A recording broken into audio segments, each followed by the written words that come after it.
নমস্কার, দেখছেন নিউজ 18 বাংলা। আপনাদের সঙ্গে রয়েছে আমি পায়েল।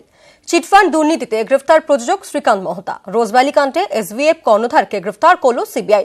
এদিন জেরার পর প্রথমে এই সংস্থার অফিস থেকে তাকে আটক করে কেন্দ্রীয় গোয়েন্দা সংস্থা। তারপর সিজিও কমপ্লেক্সে নিয়ে গিয়ে গ্রেফতার করা হয় তাকে। অস্বীকার করেছে ওই সংস্থা সব যাবতীয় অভিযোগ সিবিআইয়ের।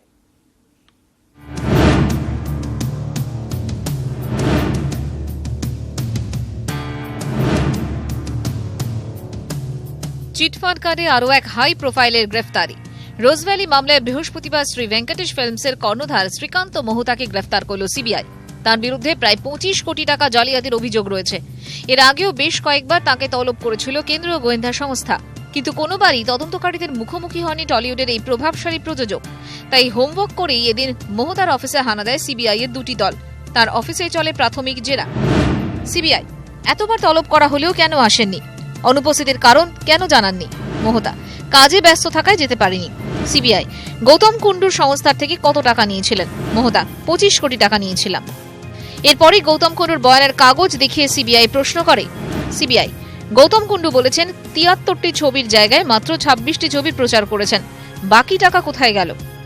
কোনো সদুত্তর দিতে পারেননি শ্রীকান্ত মহতা। বক্তব্যে অসঙ্গতি থাকায় এরপরই তাকে আটক করে সিবিআই। দুপুর 3টে নাগাদ কসবার অফিস থেকে নিয়ে যাওয়া হয় সিজিও কমপ্লেক্সে। সেখানে ফের এক দফা জেরার পর গ্রেফতার করা হয় শ্রীকান্ত মহতাকে। নিউজ 18 বাংলা। আজই ভুবনেশ্বরে নিয়ে যাওয়া হবে শ্রীকান্ত মহতাকে। আমরা সরাসরি চলে যাব সিজিও কমপ্লেক্সের সামনে। সেখানে রয়েছেন আমাদের প্রতিনিধি উজ্জ্বল রায়। উজ্জ্বল, গতকাল গ্রেফতারের পর আজকেই তাকে নিয়ে যাওয়া হবে ভুবনেশ্বরে। কখন নিয়ে যাওয়া হবে, কি খবর রয়েছে বিষয়?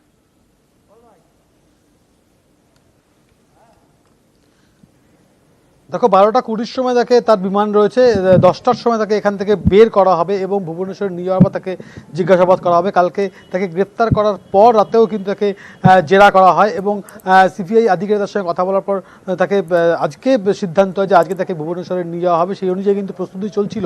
সকাল থেকে বেশ কয়েকটি বিমান তারা খোঁজ করছিলেন, কিন্তু শেষ পর্যন্ত যদি পাওয়া যায় 12টা 20 সময় যে বিমানটি রয়েছে সেই বিমানে করে তাকে নিয়ে যাওয়া হবে ভুবনেশ্বরে এবং তারই কিন্তু পুরো প্রস্তুতি কিন্তু চলছে।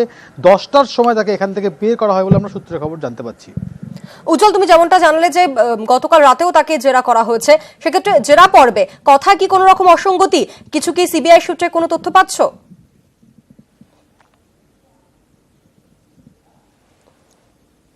দেখো, একটা বিষয় যে তাকে জেরা করার পর প্রাথমিকভাবে যে প্রশ্নগুলো করা হয় এবং যেটা কিন্তু দফায় দফায় জেরা করার পর সেটা বোঝা যাবে যে কোথায় কোথায় তার অসঙ্গতি রয়েছে এবং কি কি বিষয়ে তিনি কথার খেলাপ করছেন বা কথার অন্য কথা বলছেন। কিন্তু এখনো পর্যন্ত যে প্রথম দফার জেরা বা সেগুলোতে কিন্তু একটা প্রাথমিক জেরা থাকে এবং সেখান থেকে কিন্তু এখনো পর্যন্ত সেরকম কিছু তথ্য উঠে আসেনি। কিন্তু এর পরবর্তী সময় যখন ভুবনেশ্বরে যাবে তা কিন্তু আবারও জেরা করা হবে এবং তাদের যে বক্তব্য সেই প্রশ্নের উত্তর কিন্তু পেয়ে নিশ্চিত হওয়ার চেষ্টা করবেন সিবিআই আধিকারিকরা এবং সেই রকমভাবে কিন্তু প্রশ্নপত্র তৈরি করা হবে।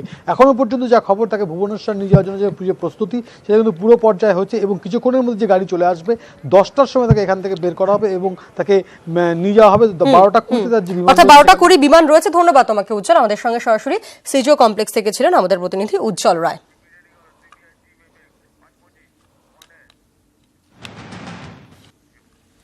রায়বেরেলি সভা থেকে মোদির উদ্দেশ্যে হুঙ্কার রাহুলের। বোফোর্স দুর্নীতির অভিযোগ তুলে একসময় রাজীব গান্ধীকে ঘায়েল করেছিল বিরোধীরা। এবার কৌশলে রাফাল নিয়ে তেমনি স্লোগানে মোদীকে বিতলেন রাজীব পুত্র। 19-এর ভোটে 3 রাজ্যকে দেশে মডেল হিসেবে তুলে ধরেছেন রাহুল। তাঁর টার্গেট যে উত্তরপ্রদেশ, তাও স্পষ্ট করেছেন রাহুল গান্ধী।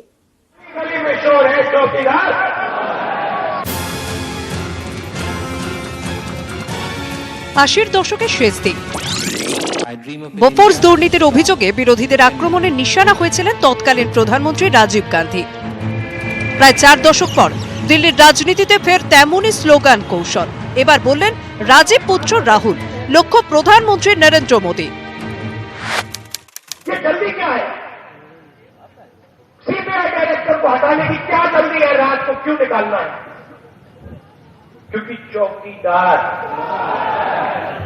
नोटबंदी से बड़ा इस देश की हिस्ट्री में, इतिहास में घोटाला नहीं हुआ है।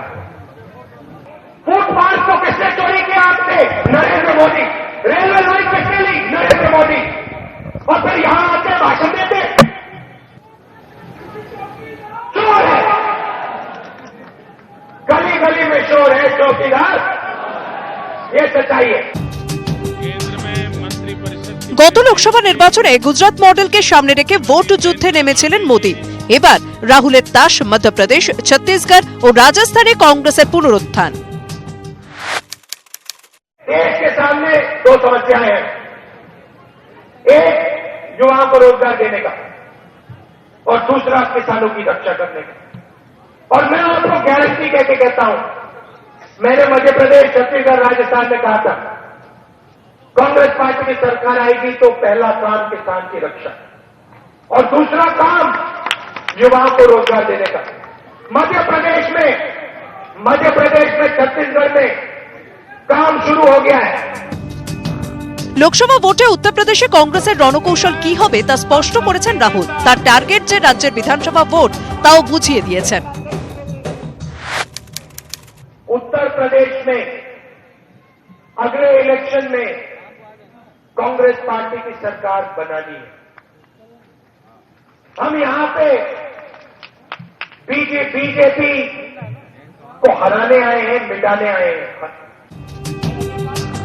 মোদীর বিরুদ্ধে সুর সপ্তমে রাহুলের। বৃহস্পতিবার বেনজির ছবি ধরা পড়ল রায়বরেলিতে। নিউজ 18 বাংলা।